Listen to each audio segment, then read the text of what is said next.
আজ বাংলার ফুটবলের এক গৌরবময় দিন। মোহনবাগান আইএসএল এর ফাইনাল ম্যাচে পদার্পণ করেছে এবং পয়েন্ট টেবিলের খেলায় শীর্ষস্থানে থেকে সিল জয় করেছে। সিল জয়ের সঙ্গে সঙ্গে মোহনবাগান কি পারবে এইবারে আইএসএল এর ট্রফি ছিনিয়ে আনতে? বাঙালি মানেই ফুটবল, আর ফুটবলই হচ্ছে বাঙালির আবেগ। যেখানে বাঙালি ফুটবল বলতে মোহনবাগানের ইতিহাস স্বর্ণাক্ষরে জড়িয়ে রয়েছে, সেই ইতিহাসের সুনাম কি ধরে রাখতে পারবে মোহনবাগান? সেই দিকেই আজকে চোখ থাকবে সমস্ত বাঙালি। আপামর বাঙালির এখন একটাই চাওয়া, আইএসএল যেন বাংলার বাইরে যেতে না পারে। আজকে পুরো বাংলা সবুজ মেরুন রঙে রঙিন হয়ে উঠেছে।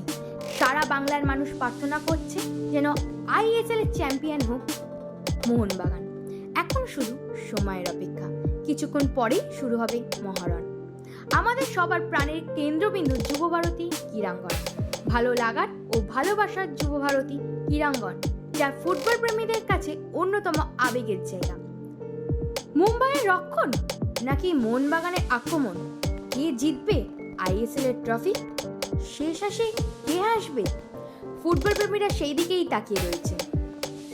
মোহনবাগানের কোন কোন প্লেয়ার আজ খেলতে পারে, কাদের ওপর ভরসা করা যায়, সে বিষয়ে আপনাদের মতামত জানান কমেন্ট বক্সে।